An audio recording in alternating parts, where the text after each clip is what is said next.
تھوڑا سا اس کو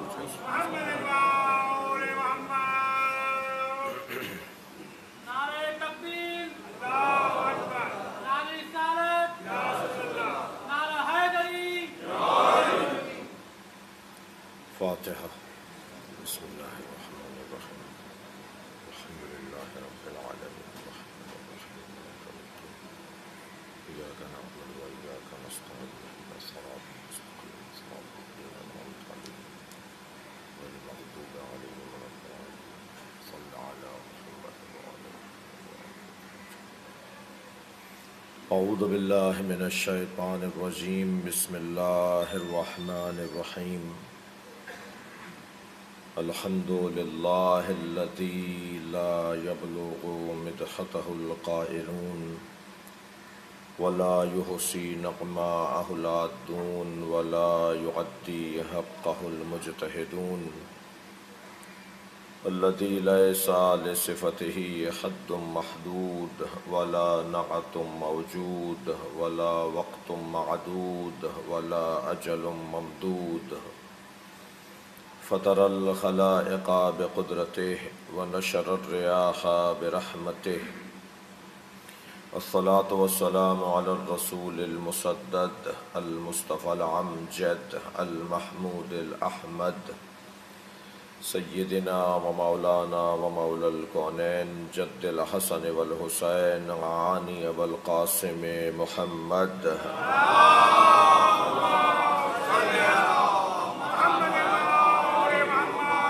وآله الطيبين الطاهرين المعصومين الذين قال الله إنما يريد الله ليذهب عنكم الرجس أهل البيت ويطهركم تطهيرا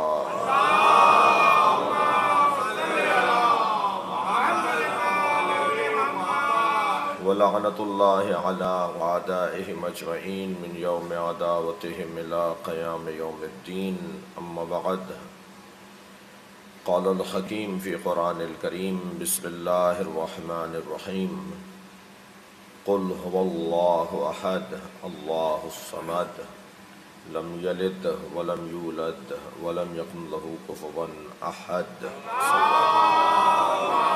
صل على محمد نعرہ تکبیر نعرہ رسالت نعرہ حیدری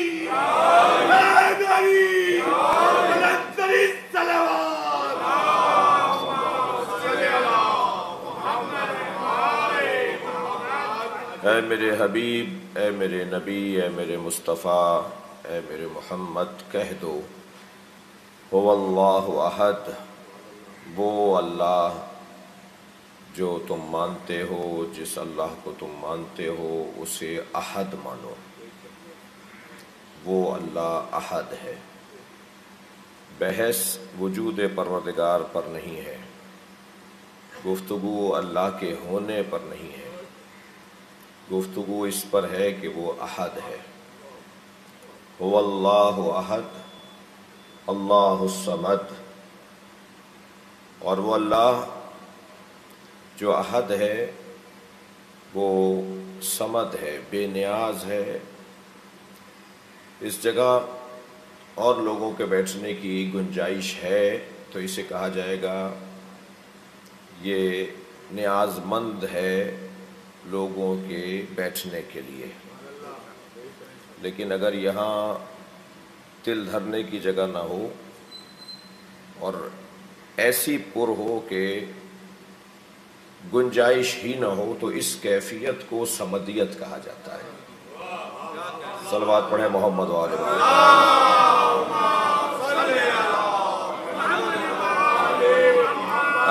اللہ الصمد، اللہ بے نیاز ہے۔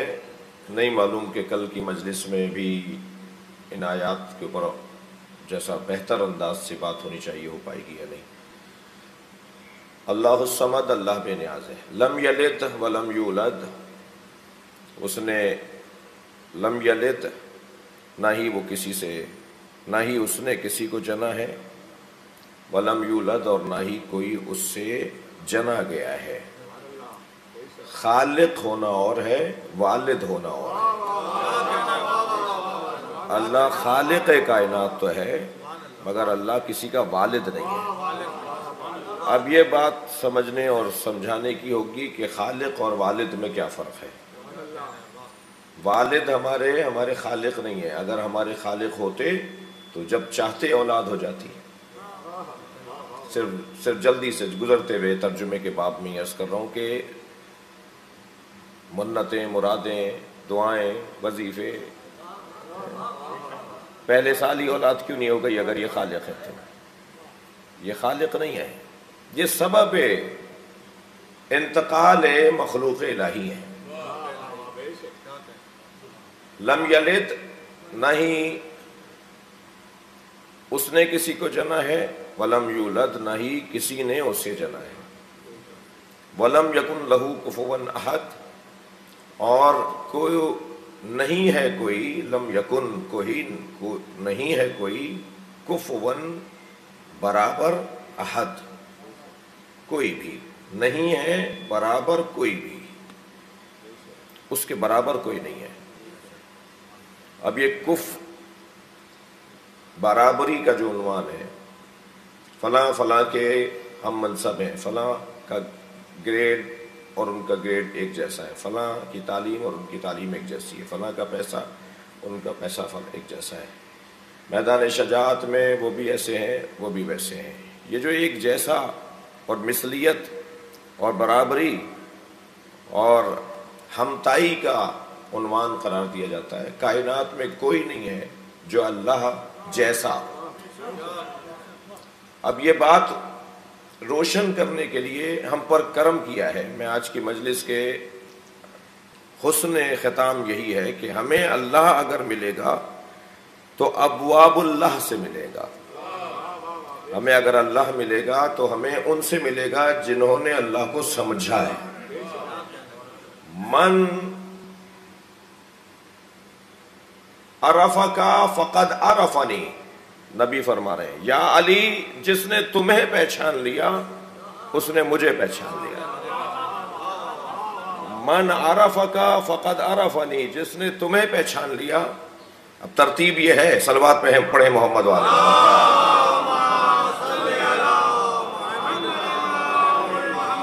زینہ معرفت پروردگار، ذرا سنتے جائیں میرے بچے اور جوان، معرفت پروردگار کے مراحل کیا ہیں؟ من عرفہ کا پہلا مرحلہ معرفت علی کا ہے۔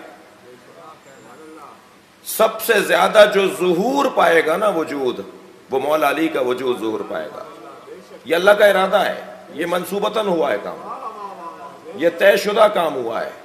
اتنا روکا گیا عظمت حیدر کرار کو، اتنے بند باندھے گئے مولا علی کے ذکر کے باب میں، اتنی رکاوٹیں ڈالی گئیں کہ کسی طرح علی کی بات نہ ہو، پھر بھی اتنی بات ہو رہی ہے۔ تو یہ منصوبہ پروردگار ہے، یہ اللہ، یہ ارادہ پروردگار کا حصہ ہے کہ علی کی بات زیادہ سے زیادہ ہو۔ یعنی نہ یہ شیعوں کا کوئی کارنامہ ہے، صلوات پڑھے ذرا محمد والے،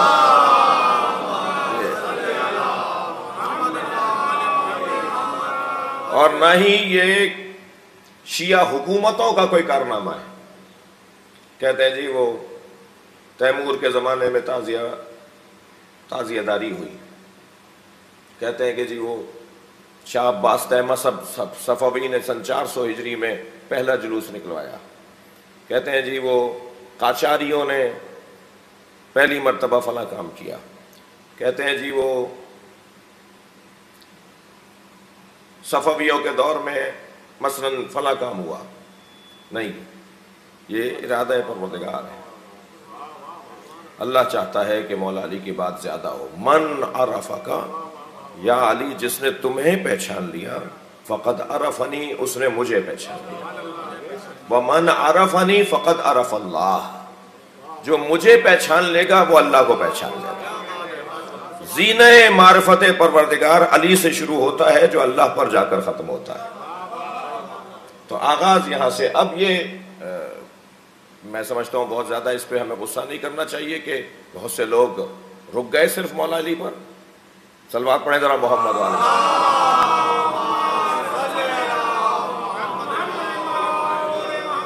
نہیں ہوا ماحول، نہیں ہوئے ان کے لیے معلومات کا فراہمی نہیں ہو پائی، اور وہ دوسرے مرحلے میں داخل نہیں ہوئے، پہلے ہی مرحلے پر اتنے گم ہو گئے کہ وہ دوسرے مرحلے میں داخل نہیں ہو پائے، تیسرے مرحلے میں داخل نہیں ہو پائے۔ لیکن زینہ یہی ہے، لہٰذا ہر مجلس کا ذکر کیوں کہا ہے نبی نے کہ علی کا ذکر ہر مجلس کا عنوان ہو۔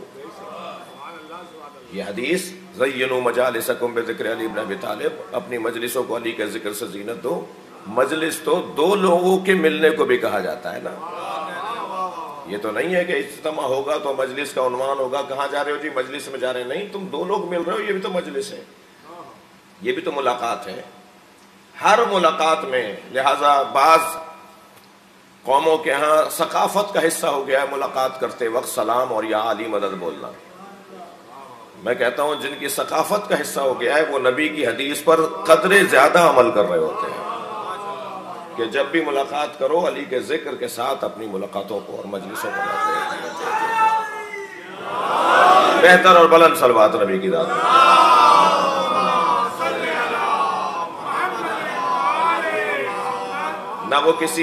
نہ اس نے کسی کو جنا ہے، نہ کسی نے اسے جنا ہے، اور کوئی اس کے برابر نہیں ہے۔ اب یہ برابری کا ایک عنوان سیدہ اور علی کے باب میں اللہ کے حبیب نے قائم کر کے برابری کے مفہوم کو ہمیں سمجھا دیا۔ میں نے کہا کہ جیسے کہا جاتا ہے فلاں بھی افسر ہے، فلاں بھی افسر ہے، ان کا بھی یہی منصب ہے، ان کا بھی یہ دونوں برابر ہیں، اگرچہ یہ برابری ہماری ظاہری ہوتی ہے، یہ برابری حقیقی نہیں ہوتی۔ ہمارے یہاں شادیوں کے موقع پہ کہا جاتا ہے کہ جی فلاں خاندان میں رشتہ ڈالے، وہ ہمارے برابر کے لوگ ہیں۔ جب رشتہ ہو جاتا ہے تو کہتے ہیں بھائی یہ جوڑا بہت صحیح بٹھایا گیا ہے، دونوں ایک جیسے ہیں۔ زمین پر کوئی جوڑا برابری کی بنیاد پر بنا ہی نہیں ہے، کوئی جوڑا نہیں بنا۔ اگر برابری کی بنیاد پر جوڑا ہوتا تو کبھی بھی مرد کو عورت کے لیے سرپرست قرار نہ دیا جاتا اور عورت کو مرد کے لیے راحت قرار نہ دیا جاتا۔ ایک کو عنوان دوسرا دیا ہوا، ایک کو عنوان دوسرا دیا ہوا، ایک کا کام کچھ اور ہے، ایک کا کام۔ صلوات پڑھ لیں ذرا محمد برابر کہاں ہے؟ برابر نہیں ہے دونوں۔ الرجال قوامون علی النساء، مردوں کو اپنی بیویوں کے لیے۔ ایک صاحب کہنے لگے جی قرآن کی آیت کے مطابق ترجمہ کیجئے، قرآن کہہ رہا ہے الرجال قوامون علی النساء، اللہ نے مردوں کو، رجال رجل کی جمع، نساء اللہ نے مردوں کو عورتوں پر حاکم بنایا ہے۔ تو کیا روڈ چلتی ہوئی عورت پہ روڈ چلتا ہوا مرد حاکم ہے؟ اگر کبھی ایسا کرنے اور ایسا سوچنے کی جرت بھی کی تو وہی معلوم ہو جائے گا۔ روڈ چلتا ہوا مرد روڈ چلتی ہوئی عورت پہ حاکم نہیں ہے، شوہر اپنی بیویوں پر حاکم ہے۔ اور حاکم کا یہ مطلب کس نے نکال دیا کہ جو حاکم ہے وہ جلاد ہے؟ حاکم ہے یعنی خادم ہے، حاکم ہے یعنی ان کے لیے سہولتوں کو فراہم کرنے والا ہے، حاکم ہے یعنی ان کے مسائل کو حل کرنے والا ہے، مسائل بڑھانے والا حاکم نہیں ہوتا۔ جی بھائی جو حاکموں سے تعلق نہیں رکھتے وہ تو واہ بولتے ہیں۔ صلوات پڑھے محمد و آل محمد۔ میں تو اسی انداز سے تنقید کرتا ہوں، اسی انداز سے ہمیں تنقید کرنی بھی چاہیے، ادب بھی رہے، احترام بھی رہے، پیغام بھی چلا جائے۔ صلوات پڑھ لیں ذرا نبی علیہ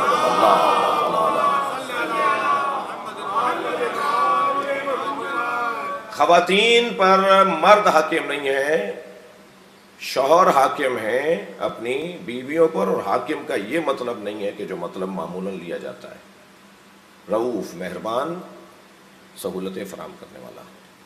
برابر تو کوئی نہیں ہے، کوئی بیوی کسی شوہر کے برابر، کوئی شوہر کسی بیوی کے برابر نہیں ہے۔ ہماری جان قربان سیدہ خدیجۃ الکبریٰ ام المومنین پر، مگر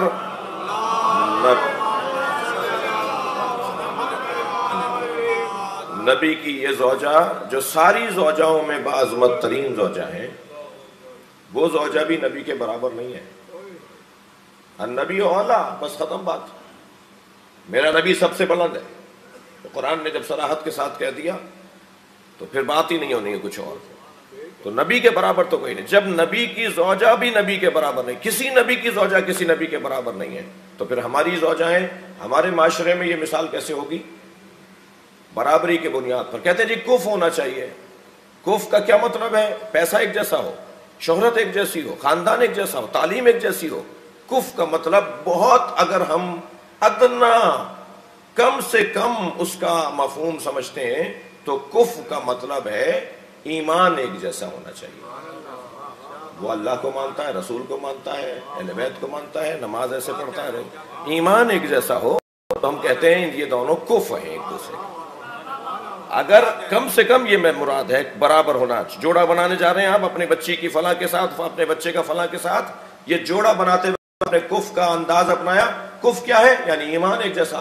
تو کون دعوے دار ہے ذرا سینے پہ ہاتھ رکھ کر بتائے کہ جس کے ایمان کے بارے میں کوئی دوسرا جانتا ہو؟ تو جب ہم جانتے ہی نہیں ایک دوسرے کے ایمان کے بارے میں، وہ اللہ کو مانتا ہے. لا الہ الا اللہ کہنا ایمان تو نہیں ہے. لا الہ الا اللہ کہنا ایمان نہیں ہے. اس کو تھوڑا سا یہ آج آپ نے ٹیڑھا رکھا ہوا ہے، اس کو تھوڑا پیچھے کیجئے.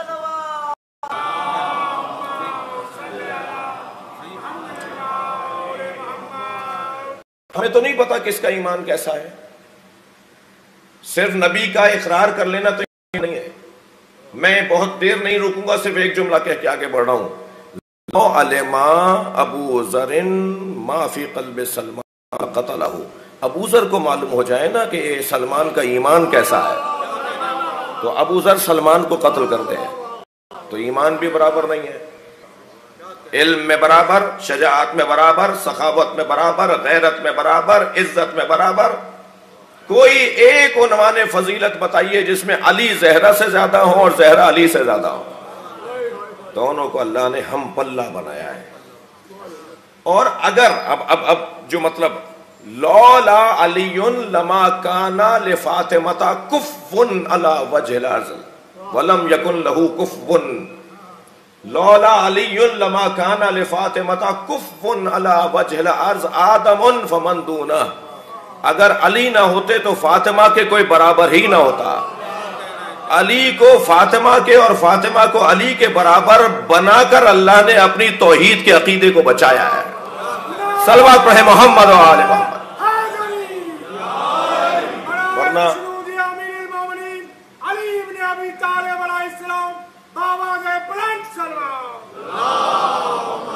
اللہم صلی علی محمد.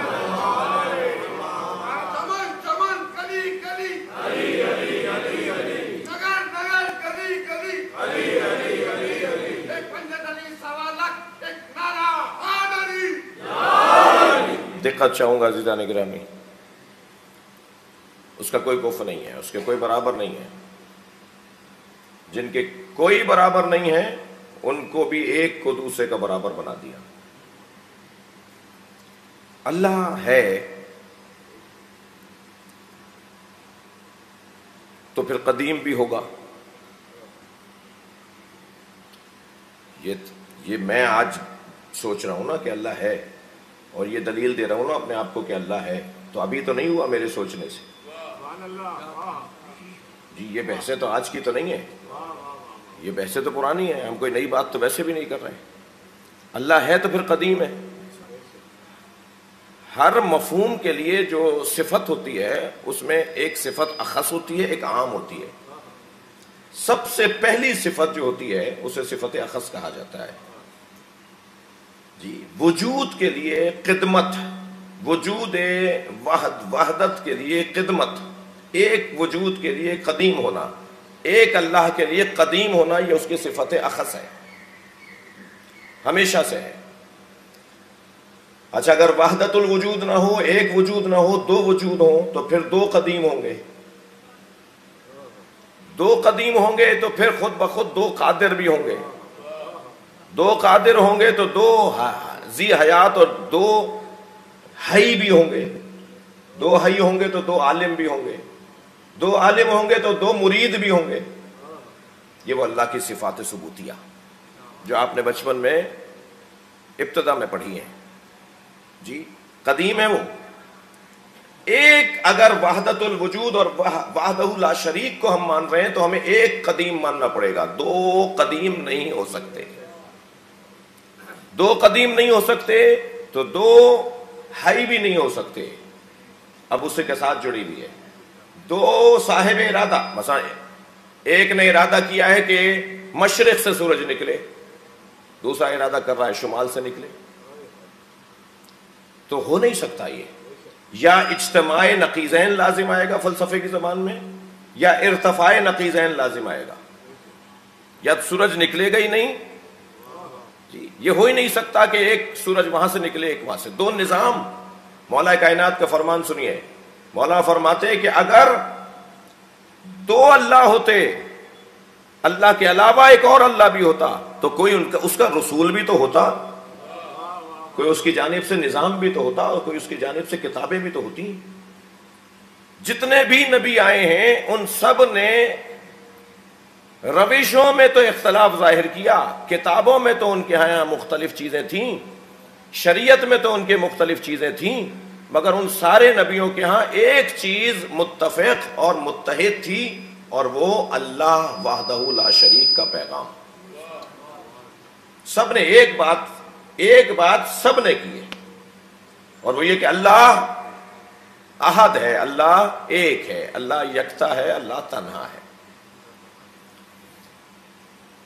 قدیم ہونا اس کا، اور قدیم ہونے کے ساتھ اس کا حی ہونا، اس کا قادر ہونا، اس کا عالم ہونا، اس کا مرید ہونا۔ مرید کا یہ بھی مطلب نہیں ہے جو ہمارے یہاں مطلب لیا جاتا ہے پیر اور مرید جی، مرید کہتے ہیں صاحب ارادہ کو، ہمارے یہاں کے مریدوں کا تو کوئی ارادہ ہی نہیں ہوتا جی، مرید اسے کہتے ہیں جس کو جو صاحب ارادہ ہو۔ میں اور آپ صاحب ارادہ نہیں ہیں، ہم نے بہت ارادے کیے مگر وہ ارادے سارے پورے نہیں ہوئے۔ ہر ارادہ کرنے کے بعد جب پورا ہو جائے تو اسے مرید کہا جاتا ہے۔ اللہ کے علاوہ کوئی نہیں ہے کائنات میں جو اپنے ارادے پہ تسلط رکھتا ہو۔ میری اور آپ کی کیا حیثیت ہے؟ مولا نے ہمیں اپنی حیثیت بتانے کے لیے، ہماری حیثیت ہمیں بتانے کے لیے مولا نے فرمایا عرفت اللہ بفسق العزائم، میں نے اپنے رب کو، اللہ کو پہچانا ہی اس بنیاد پر ہے کہ میرے ارادے ٹوٹ جاتے ہیں، ارادوں کے ٹوٹنے سے اللہ کو پہچاننا۔ وہ مرید صرف اللہ کی ذات ہے۔ یہ جو دلیل میں اس وقت آپ کو دے رہا ہوں، اسے فلسفیوں نے صرف البرہان صرف الوجود کے نام سے یاد کیا ہے۔ تین برہان اللہ کے بارے میں غور کرنے کے حوالے سے، برہان صرف الوجود، برہان تمانو، برہان نظم۔ یہ جو قرآن پکار کر کہہ رہا ہے لو کانا فیہما آلہۃ، اگر اس کائنات کے اندر، زمین اور آسمان کے اندر دو اللہ ہوتے، ایک اللہ سے زیادہ اللہ ہوتا، لفسدتا، تو یہ کائنات بگڑ جاتی، ٹوٹ جاتی، ختم ہو جاتی، برباد ہو جاتی۔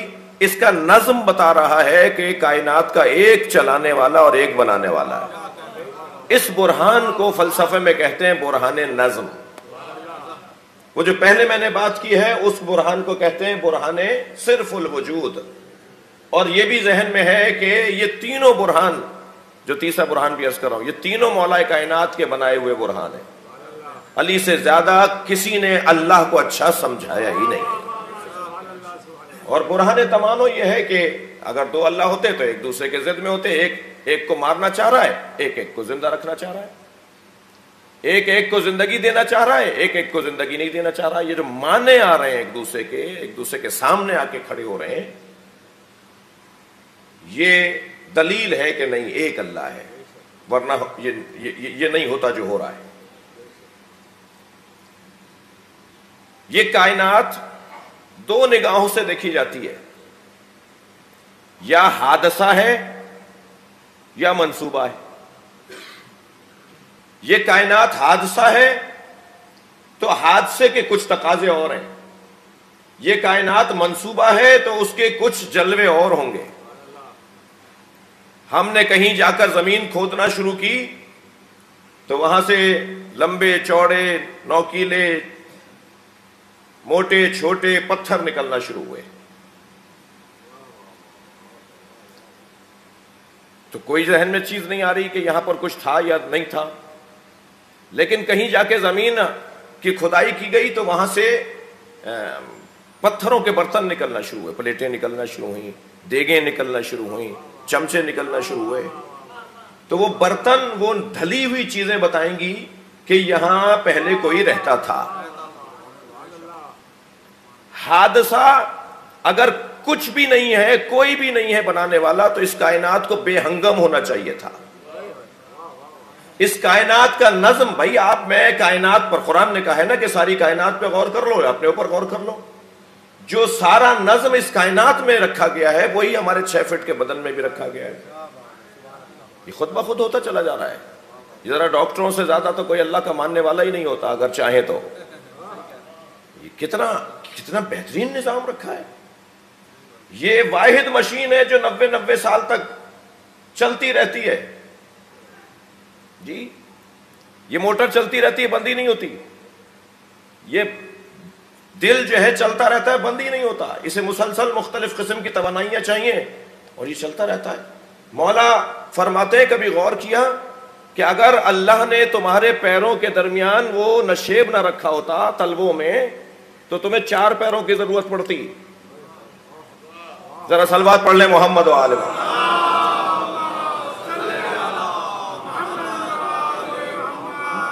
جی یہ دیکھیں، 2 پیروں کا کام 2 پیروں میں رکھ دیا. یہ ایسے ہی ہو گیا، یہ خود بخود ہو گیا.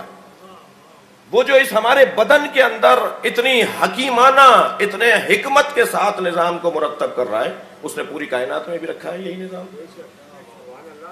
یہ براہین ہیں جو اہل بیت نے اللہ کو سمجھانے کے لیے قرار دیے ہیں.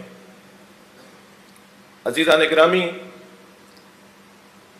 ہم کہاں جا کر اللہ کو سمجھیں، کس سے جا کے سمجھیں؟ معرفت کہتے کسے ہیں؟ معرفت انتہائے ادراک کو کہا جاتا ہے. جب انتہائی ادراک حاصل ہو جائے تو معرفت، اور معرفت میں کچھ ٹھہر جائیں تو عشق شروع ہوتا ہے. عشق کی وادی دوسری وادی ہے. اب ذرا سنیں، مولا امام حسین سے پوچھ لیا خود مولا عباس نے. امام سے سوال کیا، مولا ما معرفت التوحید، توحید کی معرفت کیا ہے؟ سوال کرنے والا عباس جیسا با معرفت. جواب مانگا جا رہا ہے امام حسین علیہ السلام سے. ما معرفت التوحید، مولا معرفت توحید کیا ہے؟ موحدوں کا مجمع ہے، حسینیوں کا مجمع ہے. توحید پر گفتگو کرنا حسین کا پسندیدہ ترین اور علی کا پسندیدہ ترین مضمون ہے. ما معرفت التوحید. اب سنیں مولا حسین کا جملہ، فرماتے ہیں معرفت التوحید معرفت اہل کل زمان امامہ الذی یجب طاعتہ. معرفت توحید تو ہے ہی یہ کہ ہر زمانے کا شخص اپنے زمانے کے امام کو پہچان لے اور اس کی اطاعت کرنے لگ جائے. یہ معرفت. صلوات پڑھ لیں نبی کی ذات پر.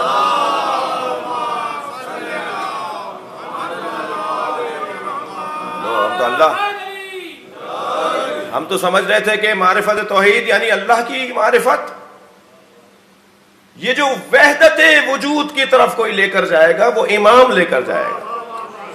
لہٰذا یہ کیسے ممکن ہے تم اللہ کو مانو اور اللہ کو بغیر امام کے مانو؟ سمجھ ہی نہیں سکتے ہو. پہنچو اس دروازے پر جسے امام کہا جاتا ہے. اللہ اکبر. صفین سے لوٹتے ہوئے مولا علی جب کربلا پہنچے تو آپ نے کہا حسن گھوڑے رکواؤ، سواریاں ٹھہرا دو. اور پھر اتر کر مٹھی میں لی، زمین کربلا کی مٹی کو مٹھی میں لیا. توحید کے باب میں عرض کر رہا ہوں، کمال ادراک وجود معرفت اور کمال معرفت عشق. خاک کربلا کو مٹھی میں لیا اور فرمایا ھذہ مسارع عشاق الشہداء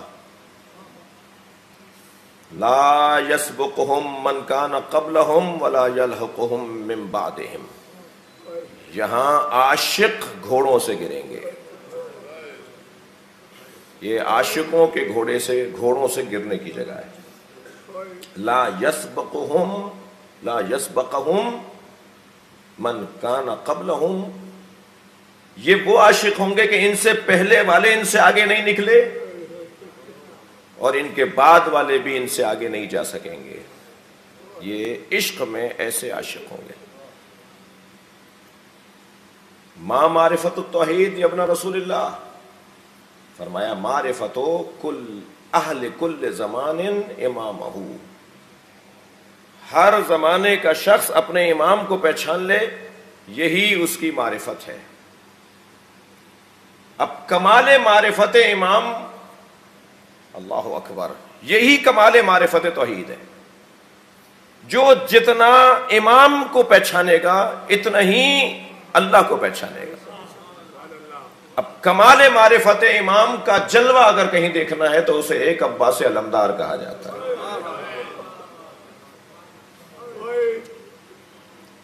ایک تارے منہ کے برابر بھی اپنے امام کی اطاعت سے باہر نہ نکلنے والا وجود۔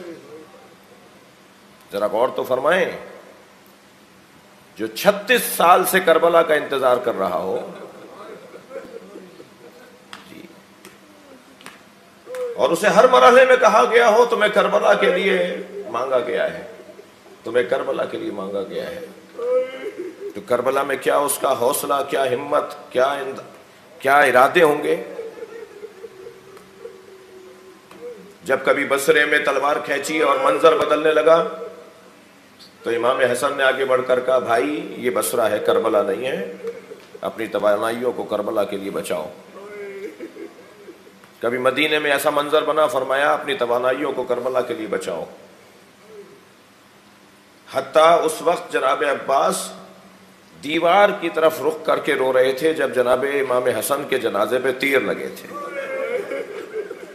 اس لیے کہ امام حسین نے فرما دیا تھا تلوار نہیں نکالو گے۔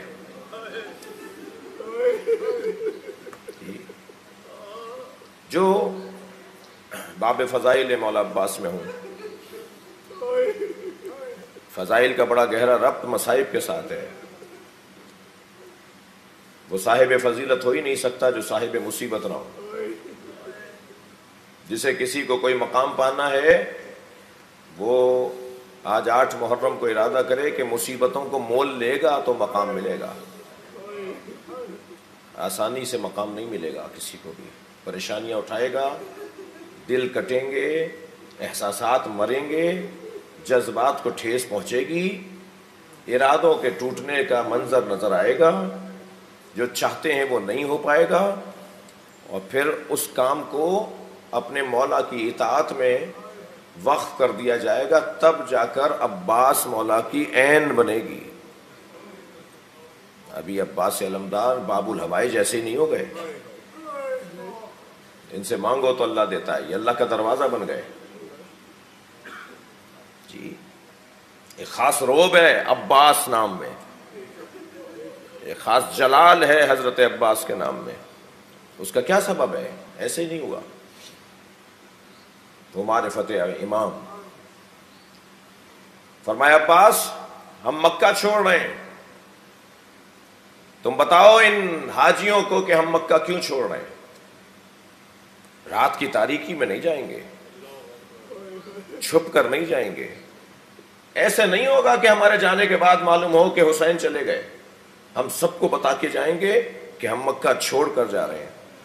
تقریباً 6 مہینے تک مولا حسین 28 رجب سے لے لیجئے ذی الحج کے آخری ایام تک امام حسین نے مکے میں گزارے ہیں۔ فرمایا عباس جا کے خطبہ دو۔ فرمایا مولا کہاں خطبہ دوں، کہاں اپنا ممبر لگاؤں؟ کہا کعبے کی چھت پہ چلے جاؤ، تاکہ کوئی یہ نہ کہے کہ ہم نے تو عباس کو بولتے ہوئے سنا ہی نہیں۔ سارا مکہ، سارا مطاف، سارا حرم سنے تمہیں، سارے حاجی سنے کہ تم کیا کہہ رہے ہو۔ اب سنیں ذرا مولا عباس کے خطبے کے چند جملے، جسے علامہ طالب جوہری نے بھی اپنی کتاب میں لکھا ہے، اور ہم نے جو نقل کیا ہے یہ خورشید وفا ہماری تالیف ہے، یہ دوسری دفعہ چھپی ہے۔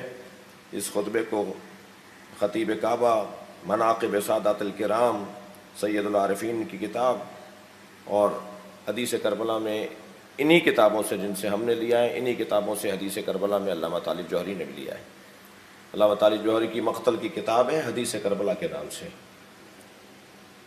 اس میں بھی حضرت عباس کے اس خطبے کو انہوں نے نقل کیا ہے۔ اطاعت امام میں مولا عباس کا خطبہ، جاؤ کعبے کی چھت پہ جا کے کھڑے ہو جاؤ۔ وہاں جانے کے بعد حضرت بلال کی طرح حضرت عباس نے سوال کیا، مولا رخ کہاں کروں؟ جیسے بلال کو سرکار نے فرمایا تھا نا فتح مکہ کے موقع پر کہ خانہ کعبہ کی چھت پہ کھڑے ہو کے اذان کہو، یہ مدینے میں تو کعبے کی طرف رخ کر کے اذان کہتے تھے، مکے میں کہاں رخ کر کے اذان کہیں؟ سرکار نے فرمایا میری طرف رخ کر کے اذان کہو۔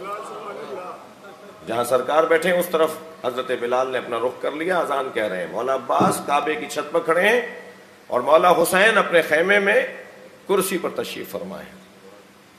مطاف میں سینکڑوں نہیں بلکہ ہزاروں کی تعداد میں حاجی ہیں، کیونکہ 8 ذی الحج آ گئی ہے بھائی، پوری دنیا سے حاجی پہنچ چکا ہے۔ آج مسافتوں کے کم ہونے کی وجہ سے کچھ پہلے ہم پہنچتے ہیں، پہلے بہت پہلے کا حج تاریخ کچھ اور بتاتی ہے۔ کھڑے ہو گئے، اب خطبہ 32 جملے ہیں اس میں، مگر میرے ہو سکتا ہے 3 4 5 6 جملوں سے زیادہ بات نہ ہو پائے۔ فرماتے ہیں الحمدللہ الذی شرف ھذا، حمد ہے اس اللہ کے لیے جس نے اسے کعبے کی طرف رخ کیا، اپنے ایک ہاتھ سے رخ کیا کعبے کی طرف۔ حمد ہے اس اللہ کے لیے جس نے اسے شرف عطا کیا ہے، دوسرے ہاتھ سے اشارہ کیا امام حسین کی طرف۔ الحمدللہ الذی شرف ھذا بقدوم ابی، ان کے بابا کے قدموں کی وجہ سے۔ قربان جائے ادب مولا عباس پر، نہیں فرما رہے میرے بابا کی وجہ سے۔ اللہ اکبر، میرا مولا بیٹھا ہوا ہے، میں نہیں کہوں گا بابا علی میرے بابا کا، ان کے بابا کے قدموں کی وجہ سے۔ یہ ادب احترام۔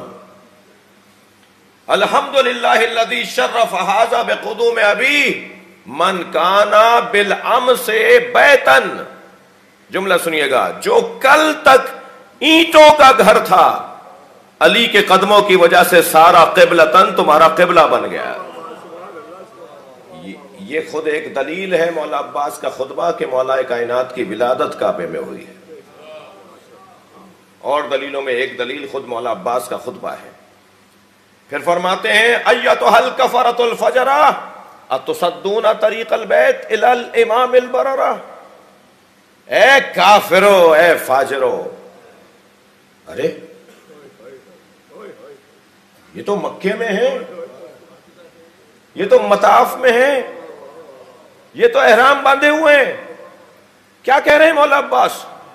اے کافرو اے فاجرو، کیا اتصدون طریق البیت الی الامام البررہ، تم نیکوکاروں کے امام پر خانہ کعبہ کا دروازہ بند کر سکتے ہو؟ یہ تو مسلمان ہیں۔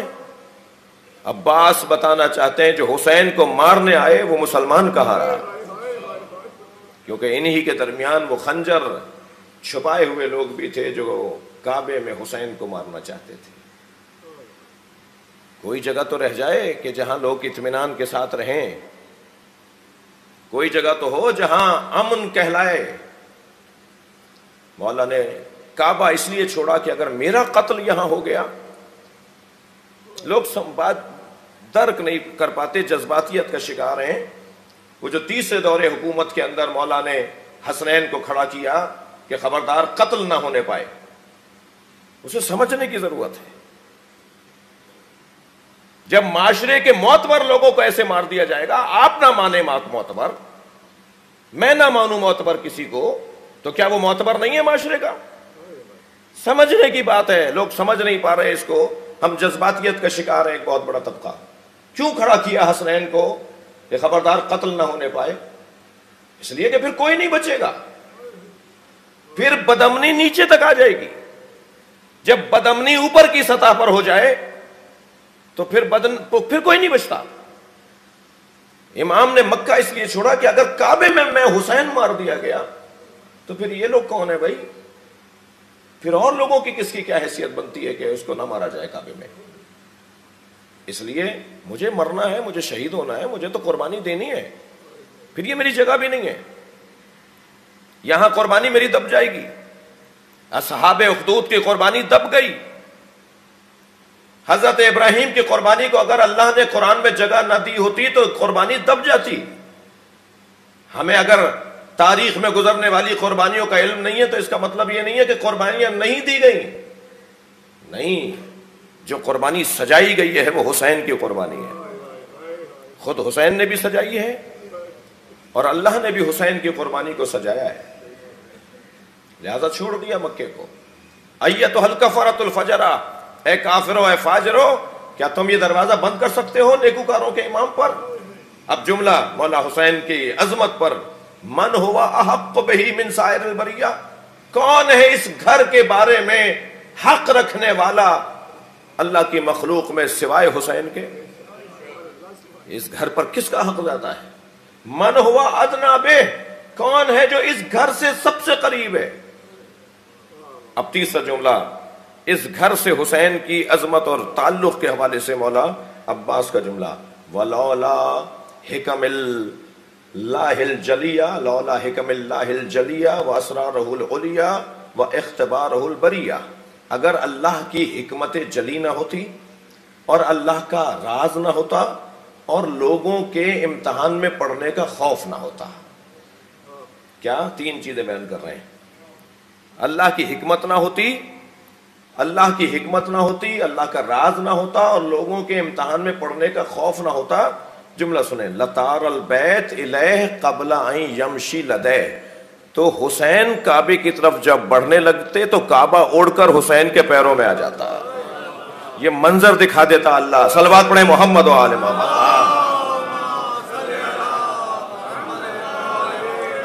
بھئی 8 محرم میں آپ سب صلوات نہیں پڑھ رہے۔ اللہم صلی علی محمد و آل محمد۔ کعبہ کیا؟ کعبہ جانتا ہے کہ یہ حسین کون ہے۔ تم کعبے کا دروازہ بند کرنا چاہتے ہو، تم کعبے میں حسین کو مارنا چاہتے ہو۔ اب کعبہ کیا کہتا ہے حسین کو، کیا دیکھتا ہے؟ کعبے کی معرفت حسین کے ساتھ کیا ہے؟ فرماتے ہیں قد استلم الناس الحجر والحجر یستلم یدیہ، ساری دنیا حجر اسود کا بوسہ دیتی ہے اور حجر اسود حسین کے ہاتھوں کا بوسہ دیتا ہے۔ یہ مولا عباس کے، مولا حسین کی عظمت کے باب میں چند جملے، ایک دو اور جملے سناؤں؟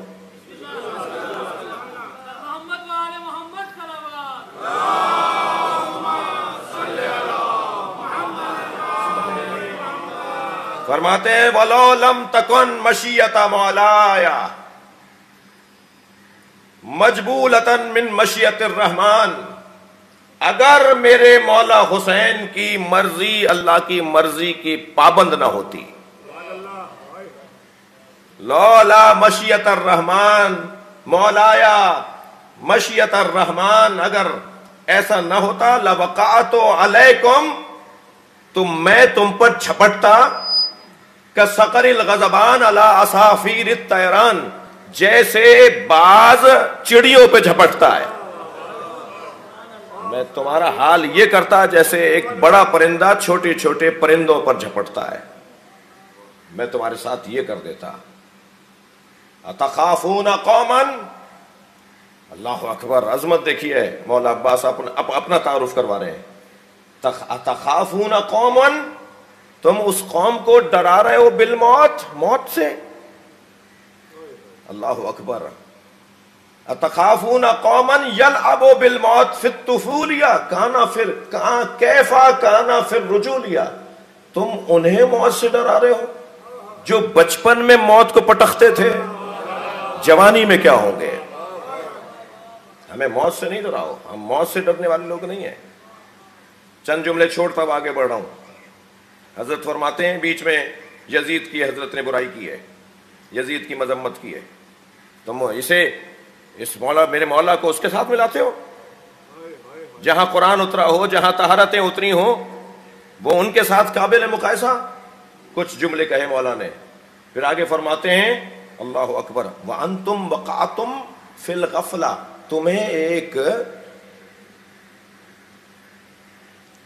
غلط فہمی ہے، لفظ ڈھونڈ رہا تھا میں، تمہیں ایک غلط فہمی ہے، انتم وقعتم فی الغفلہ، تمہیں ایک غلط فہمی ہے کہ التی وقعت فیہا القریش، جس غلطی میں، جس غلط فہمی میں پہلے بھی قریش مبتلا تھے. جی تمہیں ایک غلط فہمی ہے جس غلط فہمی میں پہلے بھی قریش مبتلا تھے. کیا؟ لأنہم ارادوا قتل رسول اللہ، انہوں نے رسول اللہ کے قتل کا ارادہ کیا یہ سوچ کے کہ مار دیں گے. وَأَنْتُمْ تُرِيدُونَ قَتْلَ ابن بنت نبیکم، اور تم اس غلط فہمی میں ہو کہ حسین کو مار دو گے. بعد والا جملہ وَلَا يَمْكِنُ لَهُمْ مَا دَامَ أَمِيرُ الْمُؤْمِنِينَ حَيًّا، اور جب تک علی زندہ رہے کسی میں جرت نہیں ہوئی کہ نبی کی طرف ٹیڑھی آنکھوں سے دیکھ سکے. اور سنو تعالو اخبرکم، آؤ میں تمہیں بتاتا ہوں، بسبیلہ بادروا قتلی واضربی عنقی لیحصل مرادکم، آؤ میری گردن مارو، آؤ مجھے پہلے مارو. مولا عباس فرما رہے ہیں آؤ پہلے مجھے مارو. لا ابلغ اللہ مدارکم وبدا امارکم واولادکم، سمجھ لو جب تک میں زندہ ہوں حسین کی طرف کوئی ٹیڑھی نگاہوں سے دیکھ نہیں سکتا. میں حسین کا محافظ ہوں. مولا معرفت توحید کیا ہے؟ فرمایا اپنے زمانے کے امام کی معرفت اور اس کی اطاعت اپنے پر واجب رکھنا، یہ ہے توحید، یہ ہے عقیدہ توحید کا حاصل.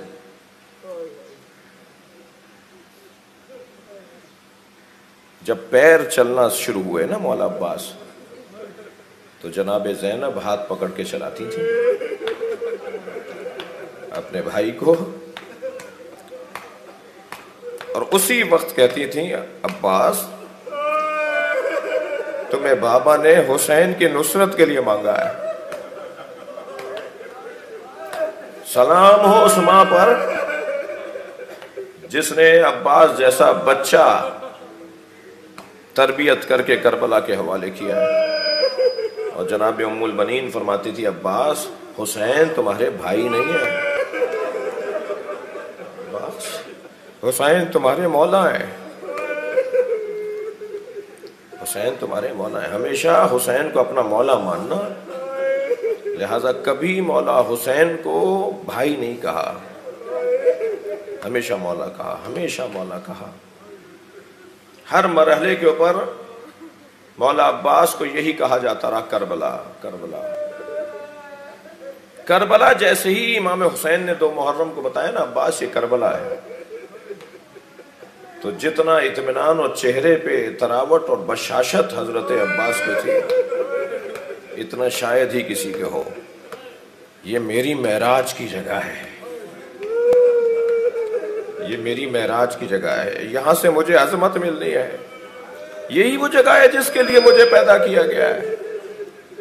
اور پھر 4 محرم کو جب شمر کے لشکر نے آ کے کہا خیمے ہٹا دیے جائیں تو منظر بڑا عجیب تھا. تلوار سے خط کھینچ کے کھڑے ہو گئے اور فرمایا کسی میں دم ہے تو اس خط کو پھاند کے دکھائے.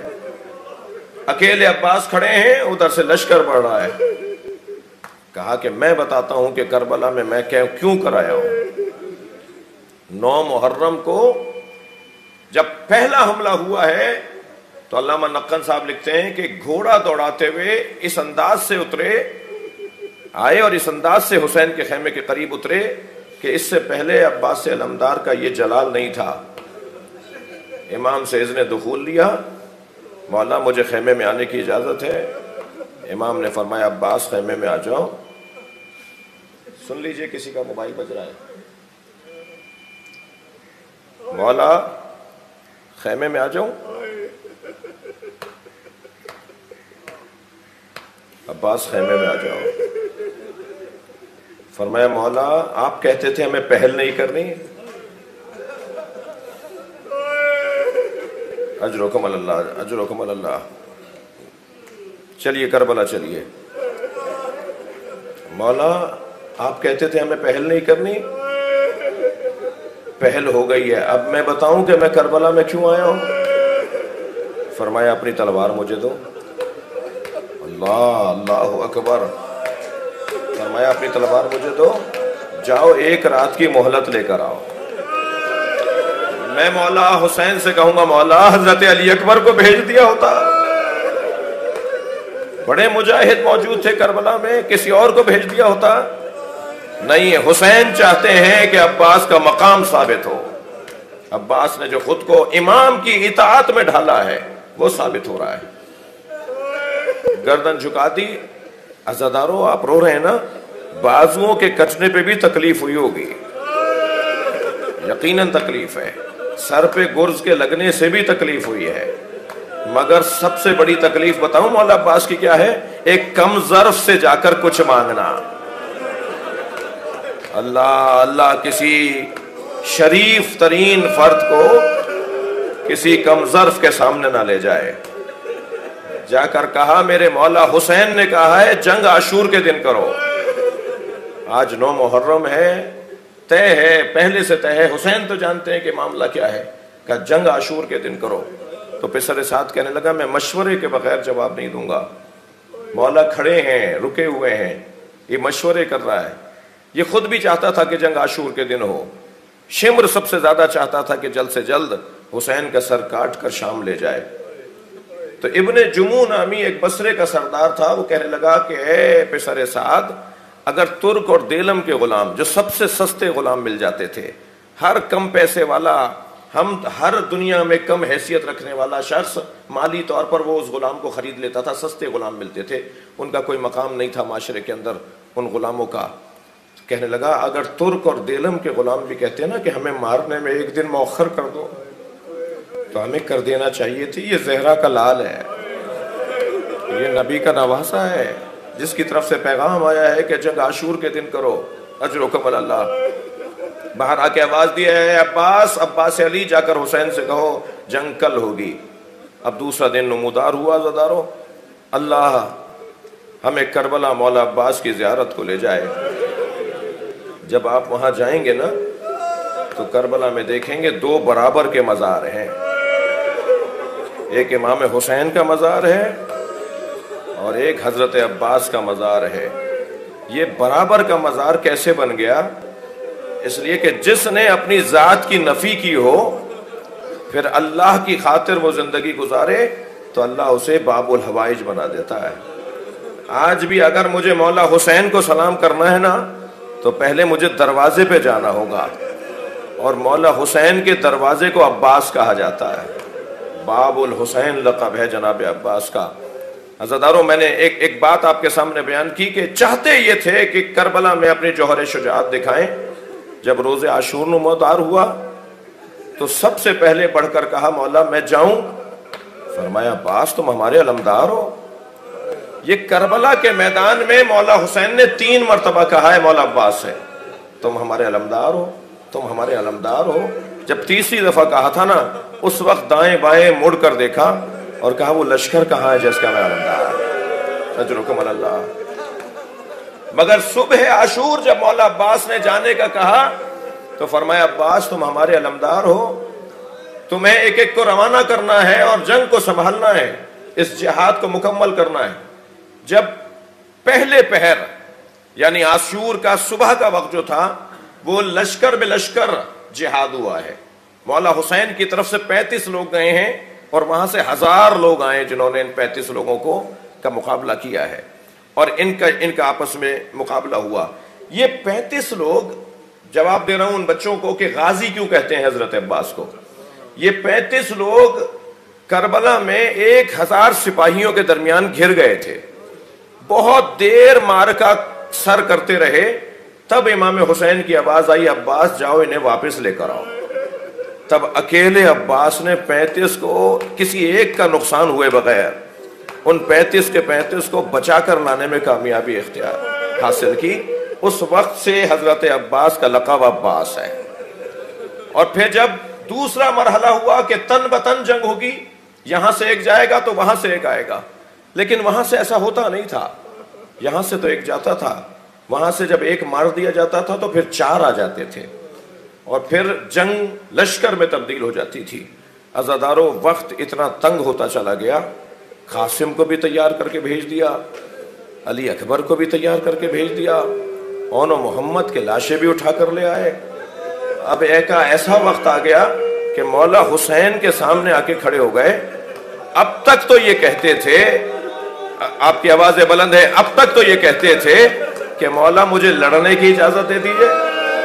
علامہ مجلسی کہتے ہیں اب کہنے لگے مولا مجھے مرنے کی اجازت دے دیجئے۔ مولا اب مجھے اس دنیا میں رہ کر کیا کرنا ہے؟ اسی اثنا میں خیمے سے سکینہ برآمد ہوئی، اجرکم اللہ، ہاتھ میں خالی سوکھا ہوا مشکیزہ ہے۔ مولا حسین کے سامنے آ کر کھڑی ہو گئی، بابا میرا بھائی علی اصغر مر جائے گا، بابا میرا بچہ میرا بھائی مر جائے گا پیاس کی شدت سے، بابا چند گھونٹ پانی کا انتظام بچوں کے لیے کیجئے۔ امام نے مشکیزہ مولا عباس کے حوالے کیا۔ ویسے بھی مولا عباس کا ہی کام تھا کربلا میں پانی کا اور کھانے کا انتظام کرنا۔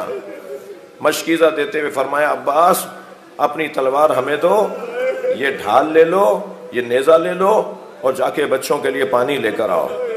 گئے ہیں عباس اور رجس پڑھتے ہوئے جا رہے ہیں، اور جا کر ترائی میں میرے مولا عباس نے گھوڑا اتارا، گھوڑا گھٹنوں تک نہر میں اترا تو مولا جھکے اور مشکیزے کو بھرا۔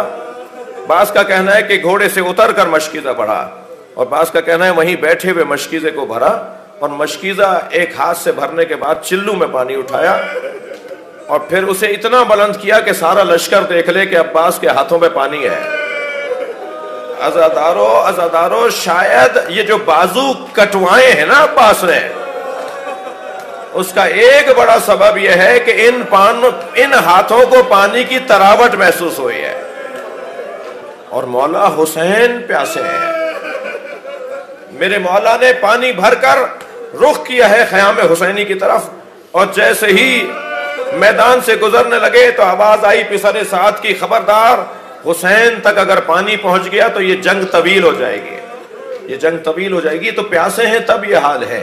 تو سنیں گے کمین گاہوں میں تلوار برداروں کو کھڑا کیا گیا، عباس وہاں سے آ رہے ہیں، درختوں کے سائے میں کمین گاہوں میں کھڑا کیا گیا۔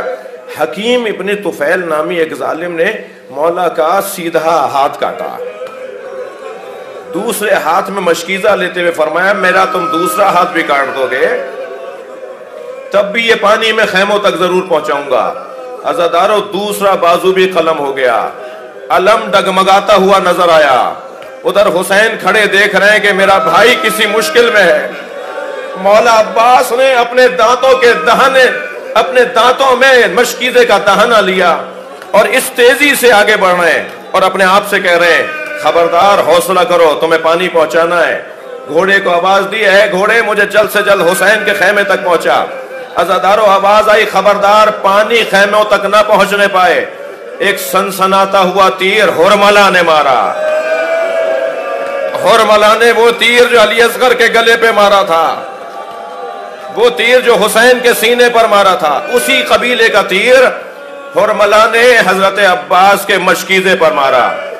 مشکیزے پہ تیر کا لگنا تھا، پانی بہنے لگا۔ پانی نہیں بہ رہا تھا، عباس کی آس بہ رہی تھے۔ آواز دی اے راہوار اب میں اس قابل نہیں رہا کہ سکینہ کو منہ دکھا سکوں۔